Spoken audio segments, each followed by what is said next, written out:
Bwana, kwa thamani za ndani muone Chazi Masofa, mtaa wa Florida. Kumbuka tunapatikana Sumbawanga mjini. Pia utatupigia kwa namba ambazo utaziona chini ya skrini yako.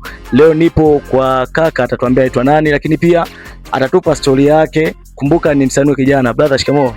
Mambo vipi? Mambo gani? Kama kawaida. Unyama ni mwingi sana. Fresh kabisa. Unafahamu kwa majina gani na jina lako maarufu? Bwana, mimi naitwa Chazi maarufu Chazi Masofa. Kwa nini Chazi alafu maarufu Chazi Masofa? Okay. Hiyo ni AKA tu kwa sababu ya kazi zangu ninazozifanya. Mimi ni fundi sofa. Kwa hiyo Chazi sio Chazi Masofa, ni Charles na ubini wangu, lakini hiyo Chazi Masofa ni kwa jitu ya kazi yangu. Unafahamu vipi Chazi Masofa katika jamii ambayo inatuzunguka? Mimi kwa ufupi sana, unapozungumzia kwa Sumbawanga, unapozungumzia Chazi Masofa, nadhani ni mimi peke yangu kwa sababu ya kazi yangu ya masofa, na jamii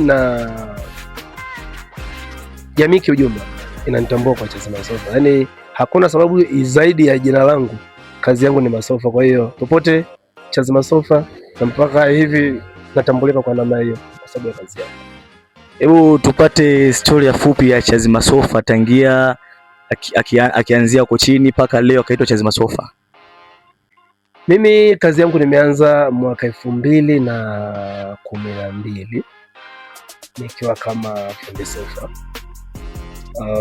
Awali nilikuwa nafanya useremala, nimefanya zaidi ya miaka 3 miaka 4, lakini kwa sababu ufundi unakuwa kila siku na hauwezi kuwa unafanya kitu kimoja kila siku kwa sababu ya uhitaji wa jamii, ya bina nataka nini, basi mwisho wa siku nikaona nijiongeze. Kwa hiyo nikawa nafanya ufundi seremala, furniture pamoja na ufundi sofa. Kwa hiyo baadaye nikaona sofa kama kidogo zinakuja watu wanaipokea vizuri. Kwa nguvu kubwa ikabaki kwenye masofa. Nadhani huyo ndio Chazi Masofa ambaye tunamtambua, lakini pia anafahamika katika jamii yetu na mitandao ya kijamii kiujumla.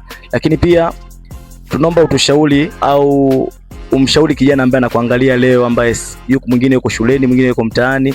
Saizi makundi ni mengi, vijana wengi hakuna kazi, wengine wanalalamika kuhusu ajira, wameshindwa kujiongeza au kupata kitu ambacho. Nachoweza kushauri vijana wenzangu kwa upande wangu, cha kwanza ni kwamba tufanye kazi. Sambamba na kwamba tupo shuleni tunasoma, kuna vitu mbalimbali tunasomea, lakini kwa sisi kama vijana tusitegemee sana upande wa ajira. Yaani tusilaze sana akili zetu kwamba mimi nisipoajiliwa nitafanya kitu gani. Hapana. Unaweza ukawa haujaajiliwa serikalini kwa maana hiyo, lakini mwisho wa siku ukajishughulisha kama sisi tunavyojishughulisha kwa fani mbalimbali. Kuna watu wapo mechanics, watu wapo kwenye furniture, wengine wapo kwenye fani ziko nyingi. Lakini sasa kwa ushauri wangu tu ni kwamba kijana yoyote unaweza kufanya mabadiliko yote kupitia tasnia uliopo. Kama ni fundi umeme, ukiweka nia katika fani yako, ukafanya kazi kwa kujituma, uaminifu na kwa ubora zaidi, basi utapata mafanikio makubwa sana. Kama ni fundi garage kadhalika.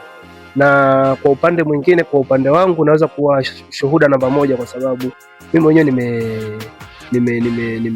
nimesoma muda mwingi, akili yangu ikiniaminisha kwamba labda nisipoajiliwa nitafanya kitu gani. Lakini leo sijaajiliwa serikalini, ninafanya kazi mimi mwenyewe na mafanikio ninayaona. So kijana mwenzangu ambaye unanitazama, na kushauri tu chochote ambacho unakifanya zingatia, shikilia, na mafanikio yapo, tena yako makubwa sana kuliko hata kule pengine kuajiliwa.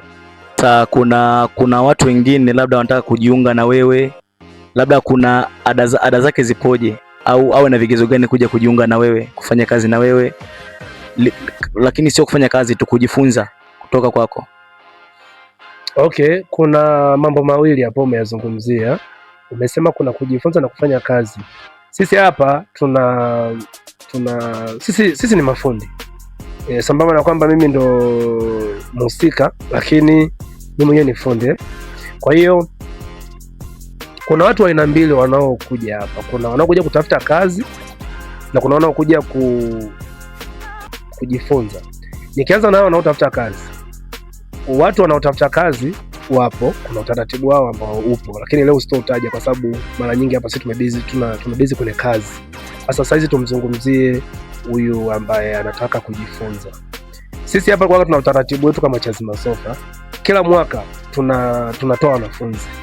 Yaani kwa mtu anayejiunga mwezi wa kwanza mpaka mwezi wa 12 ada yake ni shilingi 500,000.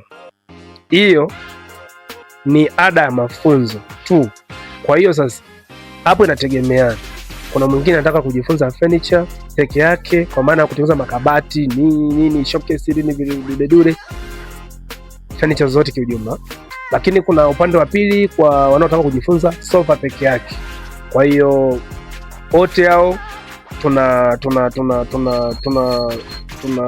gharama zetu za shilingi 500,000 kwa mwaka.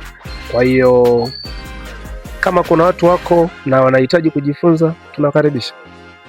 Asante. Kumbuka ni msanii kijana, na siku ya leo nilikuwa na Chazima Sofa. Kumbuka ni Nyasaboy TV, Nyasaboy Comedian. Usisahau kusubscribe channel yetu. Endelea kumsanua kijana wa leo, maendeleo bila mwisho. Asante.